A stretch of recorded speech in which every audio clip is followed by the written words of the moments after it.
and everything. New Jack City. Money though. But this morning, you know, that's what we're going to go down to the bottom. Any of y'all familiar with that song? Y'all familiar with that song? New Jack City, baby. 1970, something. What you think that means? For the love of money. What does it make you think of? Does it make you think of good times? Bad times? Awesome. Good and bad. What's that? Good and bad? Yeah. And you all, on the phone, can you hear my voice over that music? I need to go and stop that music. Yeah, we'll stop that music. Yo, I have a question for you all. And the first question is, what do you think is the most important number that you will ever have? Well, let's see some of the options. What about 911? Yeah. If you just were in an accident, that's a very important number, right? Mm-hmm. Social Security. What about your Social Security number? That's also an important number. What else we have? Cell phone number. Kids need to get a hold of you. Job need to get you. Something going on. You got to be somewhere. Well, when you're talking about financial literacy, credit score could be one of the numbers that we're referring to. And as it relates to financial literacy, because this little workshop that we're about to have now, that's what we're talking about. So the answer is credit score. Now, here are a few different companies that you need to be familiar with. And before we even get started with that, credit score, beacon score, FICA, these are all words used to describe the organization that tracks your credit score. Kind of like if you were in grade school. You know, you got an A, B, C, D, and what's that last one? F. Yeah. F. Well, a bunch of them. Well, these organizations that you see, TransUnion, Equifax, Experian, these are all organizations that give you your score. And your scores are based on your performance, just like in school. If you made an F, guess what your performance was? Poor. Well, if you made a B, or if you made an A, Good. you need to know your number. And you don't have to answer this question. How many of you all in this room know your number? With a show of hands, how many of y'all know your number?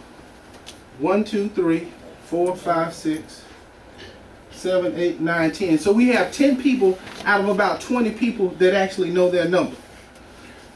What you're going to find out in a very short period of time is the reason that you need to know your number. Look at this screen, and I'm going to talk a little loud. Those of you all in the field, you all will actually get a sheet that shows this breakdown. And what you're looking at with this sheet, it shows FICO scores ranging from 300 to 850. 300 to 850. But also, it shows the score. And I'm going to translate this for you. The score on the right are the percent of people in the U.S. that have that particular score. And we're gonna use that first one across the board. 2% of the people score range from 300 to 499. 2%. Good, not, you know, it kind of indifferent. They're only 2%, so that leaves a whole lot of people with better scores. Now, this is what I want you to be familiar with. Look at the number all the way to the right, that 87%. Because what we're going to do here, we're going to turn you into the bank. We're going to turn you into the bank. And the number that you are concerned with as the bank is that number all the way to the right, the delinquent rate. Now, that percentage for a person with a 300 score up to a 499 is 87%. Translation, there's an 87% chance you won't get your money. Let me repeat that. There's an 87% chance you won't get your money if you're dealing with a person that has between a 300 and 499. Well, let's go on to the next number. The next number is 500 to 549. That's a little better. You know, everybody see that's a little better. Now, the percentage of the people that have that score, you're talking about 5%. But from a bank perspective, remember now, you all operating as a bank. 71% chance you won't get your money. How does that make you feel? if you are the one considering lending somebody some money. You can give it to me, but there's a 71% chance I won't pay you back. Let's go on up a little bit more. That third line, 550 to 599, 51. You follow me? So that's the part that a bank actually loves. So now I can charge you a little bit more money because there's a possibility you might pay me. And let's go on to 650 to 699. Now the banks are like, you the type of customers I like to see. I like to see you because I can charge you a little bit more, and there's only a 15% chance you won't pay me.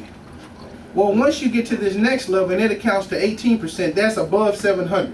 You've heard people say if you got a 700 score, you can get in it. Is it a need or a want? Second question. Is it an emotional purchase?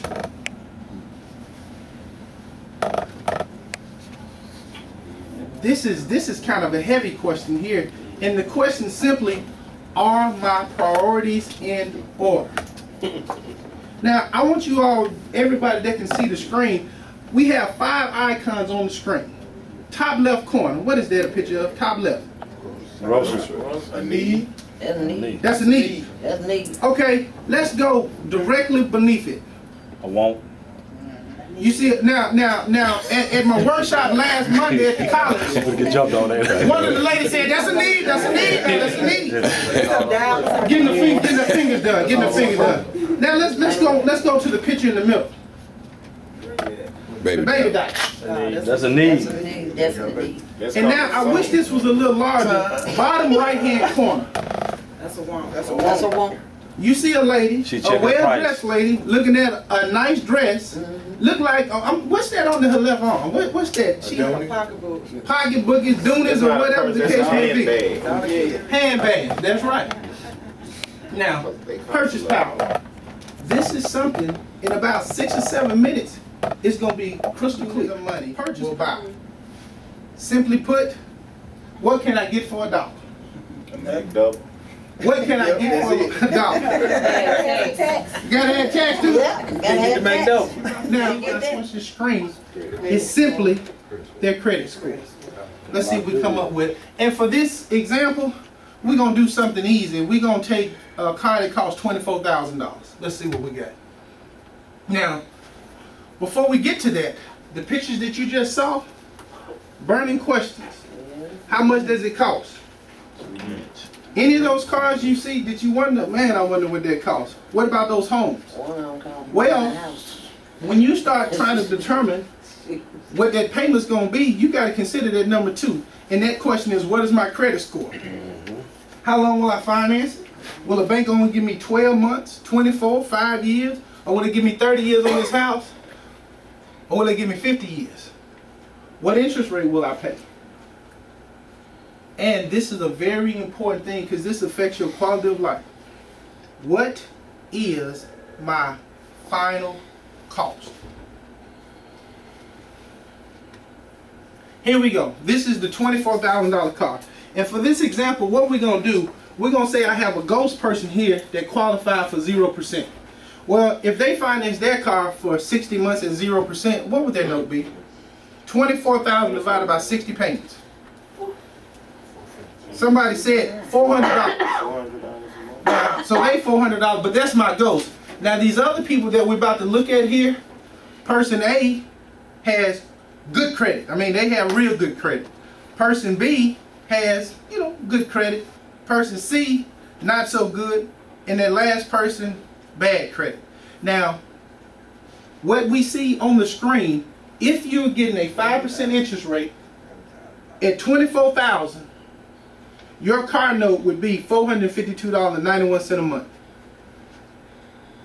$452.91 a month for a car if you're financing $24,000. But what I want you to compare it to is the person that's $100 more. And the person with, okay credit, they paying back an extra $6,500 to be exact. 66. And here's what I want you to consider. A lot of people don't think about the consequence of their action. See, when you don't pay the cell phone bill or the telephone bill, whatever the case may be, most people are thinking that it's only affecting me right now. I'll pay it next month, no big deal. But what I'm gonna show you, because what we're about to do here, we're about to leave the car note. See, the car note was just for 5 years, and you see the numbers. And let's say the 24,000 versus that 38, that would be what, $14,000 difference? That person A is paying more than person B, and they make the same paycheck every 2 weeks. Ask yourself this question. How does this affect your quality of life? We're only talking about the car. So let's move on. We're gonna go to the house. Now, for the example of the house, 0, we're gonna say that person does not exist, so we're gonna go to the house.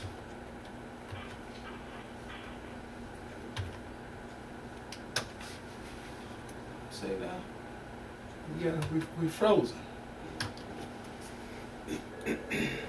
Let's see here what we're going on. Okay, now we're to the house. Now in the world of the home, I've never heard of a 0%.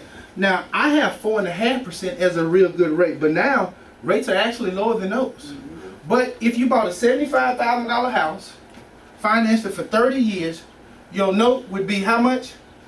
136. Oh wait. Well, that's what you would be paid back. Okay. What would your monthly note be? $380 1 month. Let me say that again. $75,000 house. For 30 years, you're only paying $381. Guess what? There are a lot of folks in this room with apartments and we pay a whole lot more than that. Talk to me. Now let's just say that's at 4.5% interest rate. Now, what if this $75,000 house, you still got a pretty good rate and it's 6.5%. What would your note be? $474. $474. Okay, what if it's 8.5%? $566. Now, and the thing about that 576 number, most of you all in this room are saying, well, that's affordable. Yeah, you can make that work.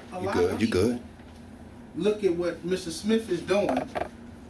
And well, if Mr. Smith started practicing what I'm showing you all when he was 18 or 20 or 21, and now let's say he's 45, he's been practicing it for 25 years. Excuse me, 47. He's been practicing this stuff for 27 years, and you have not. Makes a difference. Makes a big difference. Remember now, I said from the get-go, same job, same money, and everything. So when you get your paycheck on Friday, your paycheck is the same as his paycheck. But the difference is, he has 0% interest rate on his car, and you paying 16%. He got his house for 4.5%, you paying 10.5%. So, and remember, I only gave you 2 examples. A car and a house. Let's move on to the next slide. Build your credit. How to get started. Pay your bills. That would be cell phone bill, credit card bill, car payment. A lot of people get confused with this next one. The best time to start is now. It's always now. That's assuming you hadn't started already. It's always now. The time to try to clean up your situation is always right now, if you haven't started. How do you save money? Y'all heard this question from me a million times. Just start. That's it. All day, every day, you just start. You don't have to start with $100. I heard Christopher Davis say it takes pennies to make dollars. Anybody disagree with that? Johnny Robinson. It takes pennies to make dollars.